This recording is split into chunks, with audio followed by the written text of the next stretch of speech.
Hey there, folks. Andre the Game Idea Guy here, and yeah, let's talk about those prices. So first off, before I get into this discussion in any way, shape, or form, I repeat, I am not defending Nintendo. I am going to be talking about the overall concept of the prices of games increasing, which is something I have been talking about for years at this point. And it seemingly is impossible for most people to bridge the gap that the more expensive the technology is, the more expensive the products that are going to come out of it in its initial run. So, here's the thing. Firstly, Jeff Keighley and many other outlets spread false information. And they spread false information almost immediately because they saw the price of one game. So, we'll put that out there. In the United States, currently, I don't know if this is going to change, but currently, there are no games that are directly $90 in their base asking price. There's a reason I said that. So, Mario Kart World asking price, base asking price is $79.99 plus tax. It's unfortunate. It sucks. Nobody really wants to have to pay that much. But considering everything that's going on in that game, all of the technology that's going into the platform that you will be playing it on, or that went into the platform you will be playing it on, all the things that you can see be done, and it's like people have cognitive dissonance.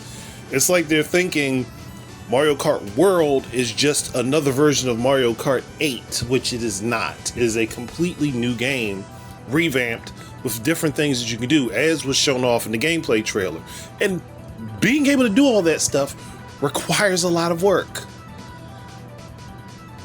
No matter how much you might want to disagree with me, that's the truth of the situation. More money goes into the technology, the cost of the item goes up. I'm sorry, that's how it works, unfortunately. I get that there are people that are upset. Trust me, I looked at that price point when I saw it, and that hit hard. That hit so hard. And then I'm like, why? Why is it this much?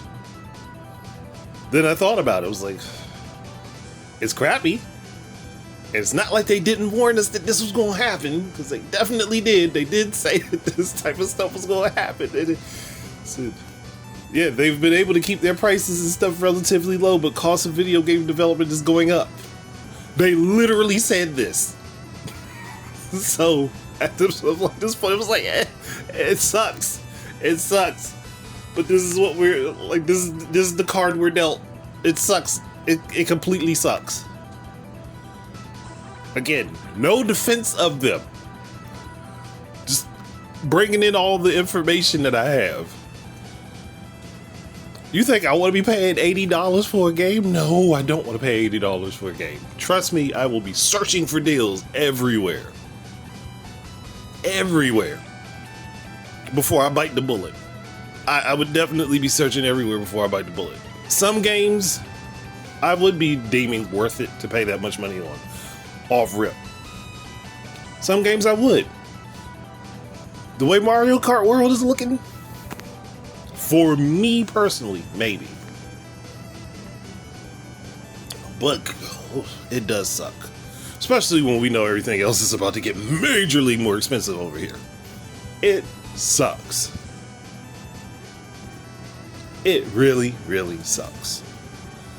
And Walmart, Target, and several other different stores have put out listings for the price of Switch 2 games. And in general, it looks like you're looking at the range from $60 to $80 here in the US before taxes. Again, it sucks. For Switch 1 edition games, you do have a workaround where you could get them. Well, Switch 2 edition games, I mean.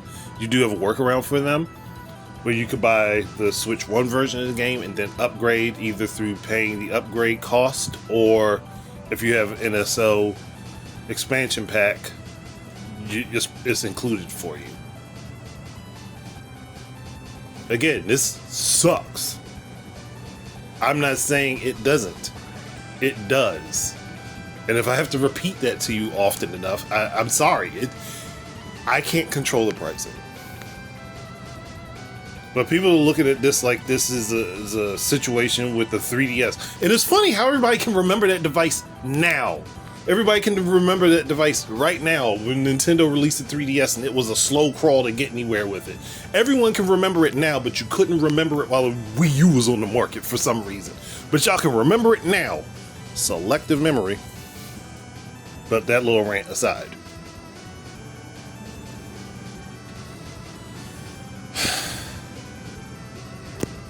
We are in for a rough one. People are saying that Nintendo doing this justifies Rockstar charging whatever price for GTA 6. No, Rockstar justifies whatever price for GTA 6. Mario Kart's price has nothing to do with the price of GTA 6. Mario Kart World's price has nothing to do with the price of GTA 6. Rockstar was going to charge what Rockstar wanted to charge no matter what other game came out. So please, let's drop this BS narrative right now. Rockstar or Take-Two were going to charge what they wanted to charge for that game. Simple as that. It had nothing to do with Mario Kart World coming out and being an $80 game. That's blindly off the mark.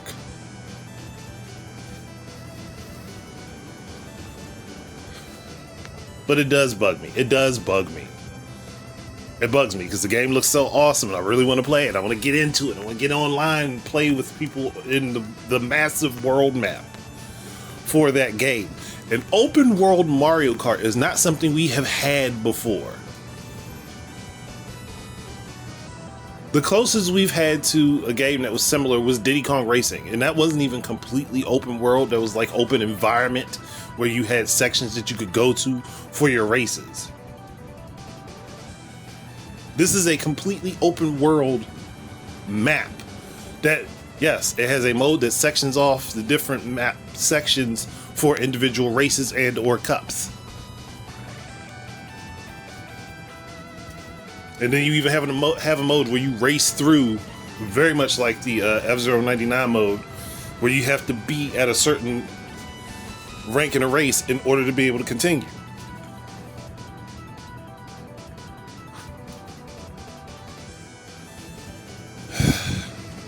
This all sucks. It's crazy. This just really sucks.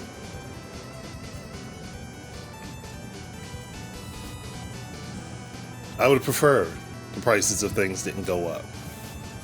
But y'all should have understood this when you saw 4K and 120 frames per second being up to 4K and 120 frames per second. Y'all should have understood that was going to be part of the cost factored in. The fact that this portable console can do that, you should have thought about that. I knew when I was asking for things that I would like to see in the successor to the Switch, the Nintendo Switch 2, I knew that was going to come with an incurred cost. I knew that was going to make things a little bit more expensive. I didn't know how much more expensive, but I knew it was going to make things more expensive. And oddly enough, a lot of things I asked for accurately came true, and I'm kind of both happy and regretting, because the price is the thing I'm regretting. And we're all going to have to deal with this in some way, shape, or form. You can go on social media and complain until your face is blue. If they don't budge on the price, they don't budge on the price. If people really want this thing to change, then you're going to have to pay. You're going to have to talk with your wallets. But you're just letting you know, you run a risk of that not working. So it's a gamble either way. Mario Kart is a highly known IP at this point. It has sold gangbusters across multiple platforms. Even the Wii U, it sold to over half of the install base. And Switch, it's literally, I want to say it's literally the most purchased Nintendo Switch game is Mario Kart 8 Deluxe. And again, it sucks. It sucks really, really bad. But let's get to the actual pricing. Let's actually focus on the pricing, besides saying that it sucks. People have been paying more than $80 for games, even when $60 was the standard for the base game. I think I said this back when, I want to say Dead Rising 4 came out and Capcom had the real ending of the game behind a paywall. If you didn't purchase the deluxe edition, you still had to pay $20 more in order to get to the portion of the game that gave you the true ending. I had a whole rant about it. It was one of my most viewed videos on my channel for a good long time. I think it's sitting around like 5,000 or 6,000 views currently for a small channel that's kind of big.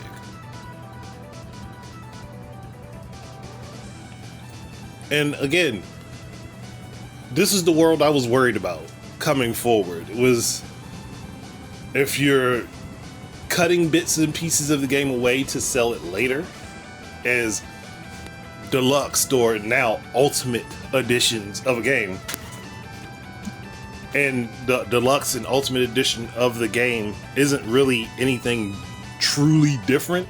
It's just parts of the game that were hacked off, not stuff that was added to it. It loses the plot for me. It really loses the plot for me.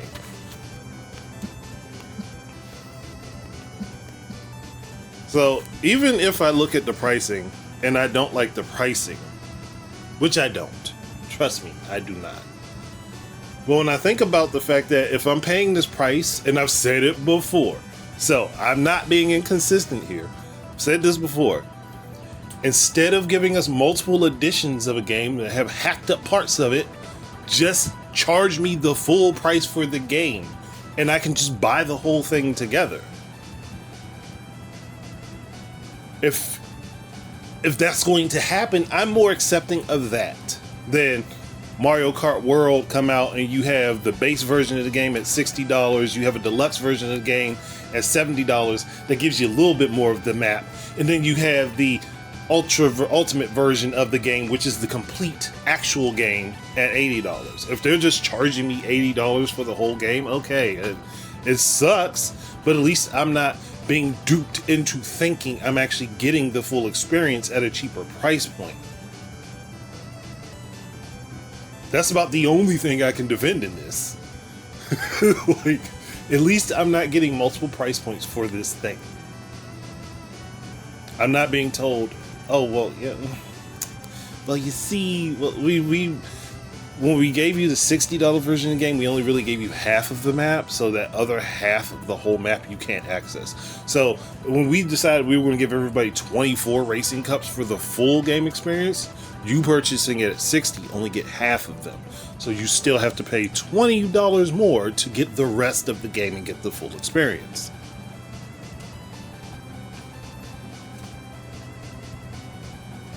Again, I would prefer knowing I only have one price to worry about. I prefer that.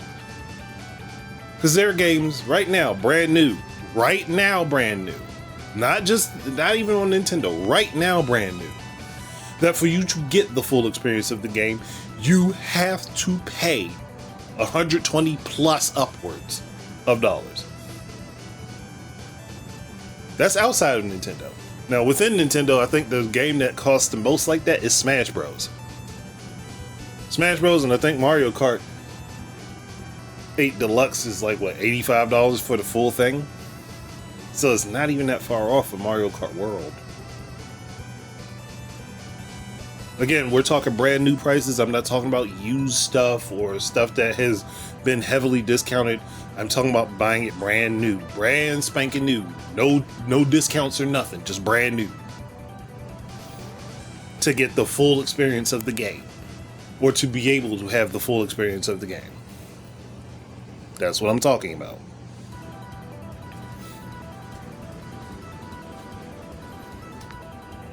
And again, it sucks.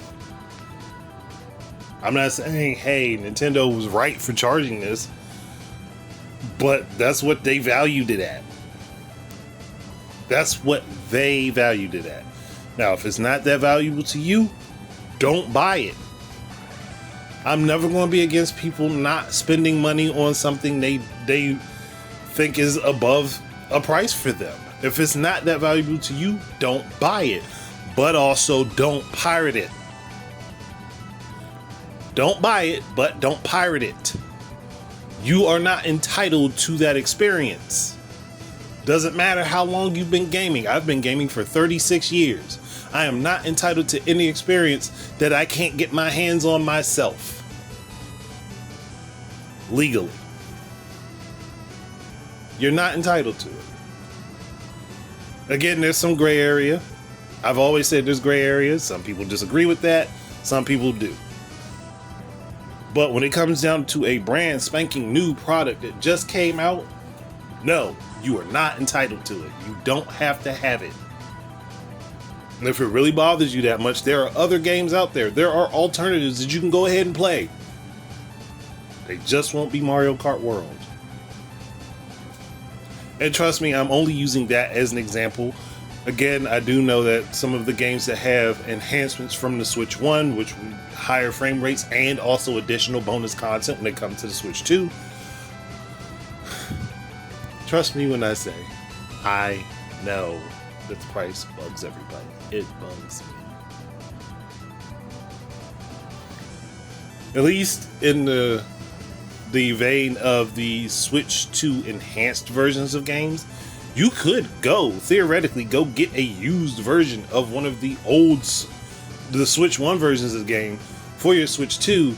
And if you already have Nintendo Switch Online expansion pack, you automatically get the upgrade. All you gotta do is go get the old used copy and you automatically get the upgrade. Or you could go ahead and find a deal on a cheap version of it that's new. Again, I know how to search for those deals, so it's not so big of a deal for me for those particular games. But anything outside of that, if it's brand new to the Switch 2 and it's not going to be playable on Switch 1 outside of using, Game Share, then you're kind of stuck. I can't help with that outside of you finding deals on stuff. And chances are we may find deals pop up everywhere.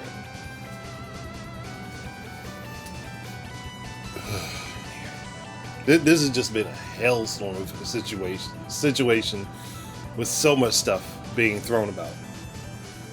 And this is one of those things where, yeah, I don't agree with the pricing, but I understood what was coming. I knew what was coming.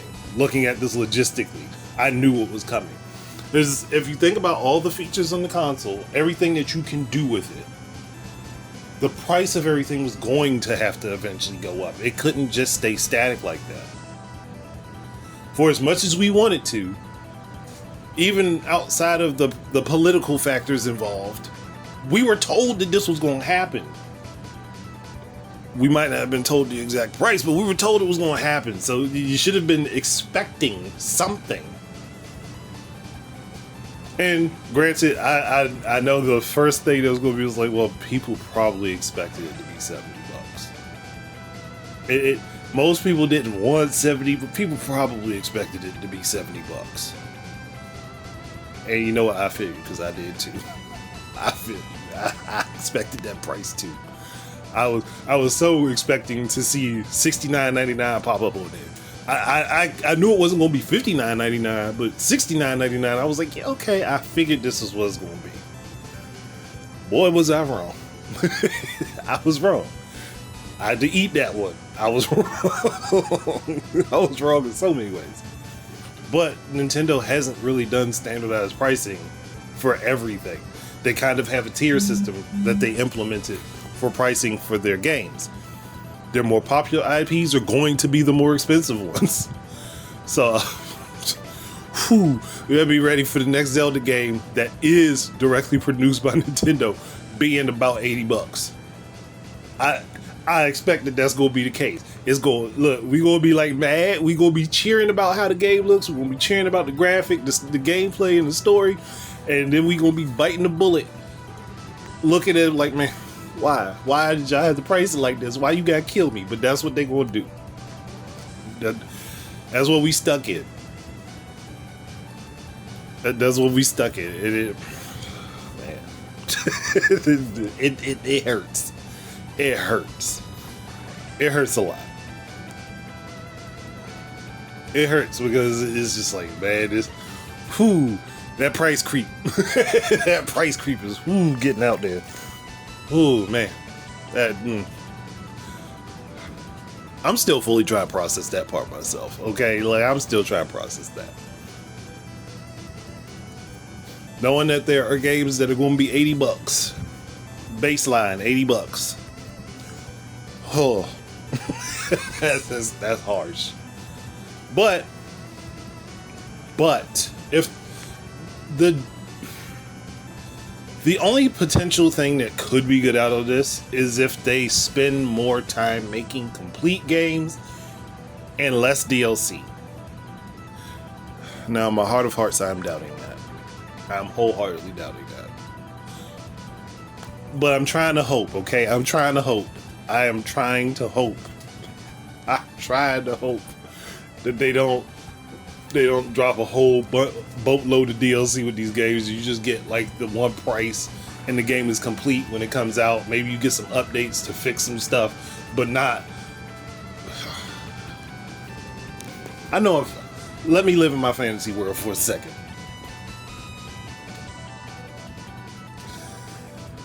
Oh man, that pricing sucks. It sucks. But the writing has been on the wall for a minute. Even without the situation with the tariffs, which likely did partially influence some things, the price was going to go up either way. We just didn't know how much it was going to go up. Man. Man, this... again, that still burns. That still burns my soul. That still burns my soul so badly. Still burns my soul. But if I don't value something at that price, I'm not going to pay for it. Simple as that. If I don't value something at that price, I'm not paying for it. If you don't value something at that price, don't pay for it. I'm never going to argue against that. If you don't value something at that price, don't pay for it. Don't try to use this as justification for piracy. Don't do that. You don't get the moral high ground because you dislike the price someone is charging for their product. You don't get that. You don't get to choose that. That's not for you. You can't make that decision. So let's not attempt to do that. Let's not put ourselves in that position. Because once you do that, you lose the high ground. You lose the moral high ground.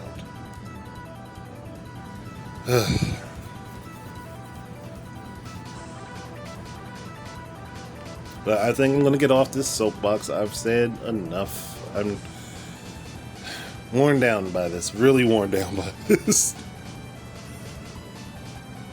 Really, really, really worn down by this. And there's still stuff I really do want to talk about. It's stuff I was excited about. This is just one of those things where it's like, I'm not excited to have this conversation. I'm not excited to talk about this subject. I'm not excited about this. I'm not jumping for joy for $80 games. Come on. Life is expensive enough. Life is super expensive as it is. And like my hobby is just like trying to price me out, man. Trying to price me out. I'll make it through. there's always other alternatives of stuff that you can play to keep your attention and entertain you. It just might not be the exact thing you wanted, but that happens. But I'm gonna go ahead and call it quits here. Thank you everybody that listened to me ramble on like a lunatic. I do appreciate it. Keep your eyes and ears out for more stuff from me, and until the next time, please enjoy your games and peace out, everybody.